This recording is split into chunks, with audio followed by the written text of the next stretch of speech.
जय हिंद मेरे प्यारे साथियों, आप सभी को आपके अपने YouTube channel physics with Pawan Prakash sir में स्वागत है। तो मेरे प्यारे साथीगण, हम लोग चल रहे हैं, आज देखेंगे हिंदी, और हिंदी में कुछ समास है और आपका हिंदी लैंग्वेज से क्वेश्चन हम लोग चलेंगे।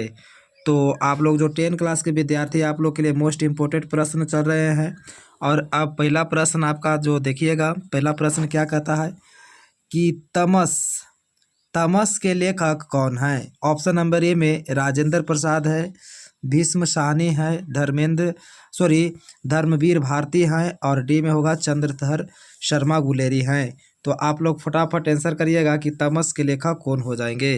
तो इसका राइट आंसर जो हो जाएगा, आपका आंसर बी हो जाएगा। बी राइट आंसर हो जाएगा। तमस के लेखक कौन हो जाएंगे? तो तमस के लेखक भीष्म साहनी हो जाएंगे। प्रश्न संख्या हम लोग सेकंड में चलते हैं। दूसरा प्रश्न क्या कहता है? दूसरा प्रश्न कहता है, आपका क्वेश्चन है दूसरा प्रश्न में कि तलघर पद में कौन सा समास है। तलघर पद में कौन सा समास है? ऑप्शन नंबर ए में बहुब्रीहि समास है, बी में द्विगु समास है, सी में कर्मधारय है, और डी में द्वंद्व समास है। तो तलघर में आपका कौन सा समास हो जाएगा? आंसर आप लोग फटाफट सोच लिए होंगे, तो उम्मीद है कि इसका आंसर आप लोगों ने सोच लिया है। आंसर क्या हो जाएगा? सी आंसर राइट हो जाएगा। कर्मधारय समास है। 10 क्लास के जो विद्यार्थी तैयारी में लगे हुए हैं, सभी के लिए मेरा जो है यह जो पाठ चल रहे हैं समास के इम्पोर्टेंट है। तो आप लोग क्या करिएगा, चैनल को लाइक और सब्सक्राइब जरूर करिएगा। नेक्स्ट पॉइंट को और हम लोग चलते हैं। अगला पॉइंट में देखिए क्या क्वेश्चन कहता है, अष्ट धातु में कौन सा समास है। ये सब परीक्षा में आपका मोस्ट इम्पोर्टेंट प्रश्न दिया गया है। अष्ट धातु में ऑप्शन नंबर ए में द्विगु समास है, बी में द्वंद्व समास है, सी में कर्मधारय, और डी में तत्पुरुष समास है। तो अष्ट धातु में कौन सा समास हो जाएगा? तो अष्ट धातु में देखिए संख्या से संबंधित है, तो द्विगु समास हमारा हो जाएगा। इसका राइट आंसर क्या हो जाएगा? ए आंसर हो जाएगा। अगला प्रश्न की ओर हम लोग बढ़ते हैं, और अगला प्रश्न क्या कहता है? चौथा नंबर प्रश्न, यह भी आपका मोस्ट इम्पोर्टेंट प्रश्न है।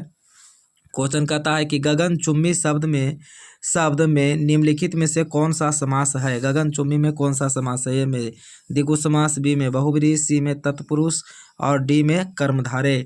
आप लोग जानते हैं कि इसका आंसर क्या हो जाएगा? 4 के आंसर क्या हो जाएगा? तो 4 का आंसर आपका बी आंसर राइट हो जाएगा। आंसर बी सही हो जाएगा। गगनचुम्बी में तत्पुरुष समास है। आप लोग याद भी कर लीजिएगा कि गगनचुम्बी में कौन समास होता है। अगला क्वेश्चन देखिए, एक मुहावरे सा क्वेश्चन है कि नाक पर गुस्सा, मुहावरे का अर्थ निम्न में से कौन सा है। नाक पर गुस्सा कोई करते हैं, नाक पर गुस्सा रहता है, तुरंत क्रोध हो जाना, बी में, ए में तुरंत क्रोध हो जाना, बी में, सी में है ध्यान देना, बी में है तंग करना, और डी में है कम क्रोध करना। तो आंसर क्या हो जाएगा इसका? नाक पर गुस्सा होना का आंसर क्या हो जाएगा? तो 55 नंबर प्रश्न का आपका आंसर जो हो जाएगा, आंसर जो हो जाएगा ए आंसर हो जाएगा, तुरंत क्रोध करना।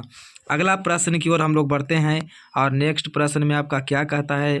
देखिए जो क्वेश्चन है कि जो बहुत गहरा हो, वाक्यांश के लिए एक शब्द का चयन करिए। जो बहुत गहरा हो क्या कहते हैं? अगाध कहते हैं, आगाध कहते हैं, आगढ़ कहते हैं, आगाढ़ कहते हैं। क्या हो जाएगा? प्रश्न संख्या आपका जो है, प्रश्न संख्या 6 का आंसर क्या हो जाएगा? तो प्रश्न संख्या 6 का आंसर जो आपका है अगाध हो जाएगा। A answer is the right answer हो जाएगा आपको। अगला प्रश्न की ओर हम लोग चलते हैं, और प्रश्न संख्या 7 में हम लोग चल दिए हैं। 7वां प्रश्न क्या कहता है? 7वां प्रश्न कहता है थोड़ा सा, हाँ, 7वां प्रश्न आपका कहता है, 7वां प्रश्न कि जो स्त्री सूर्य भी ना देख सके, वाक्यांश के लिए एक शब्द है। जो स्त्री कभी सूरज को नहीं देखा है, उसको वाक्यांश के लिए एक शब्द क्या हो जाएगा? आप लोग के सामने ऑप्शन रखा हुआ है, फटाफट आंसर बताइएगा। ये में सूरज हो जाएगा सूर्यम, पश्या हो जाएगा, सी में अजात शत्रु हो जाएगा, डी में अंतर्यामी हो जाएगा। तो आंसर 7 का आंसर क्या हो जाएगा? तो 7 का आंसर आपका राइट आंसर बी हो जाएगा। राइट आंसर आपका क्या है? तो right answer is the B answer सही आपका है। चलिए अगला प्रश्न की ओर हम लोग बढ़ेंगे, और अगला प्रश्न आपका क्या कहता है?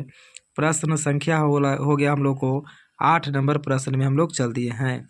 8वां प्रश्न में कहता है कि मैंने राधा के लिए कपड़े खरीदे, इस वाक्यांश में कारक का प्रकार बताइए। यानी मैंने राधा के लिए कपड़ा खरीदा, कौन से कारक होगा?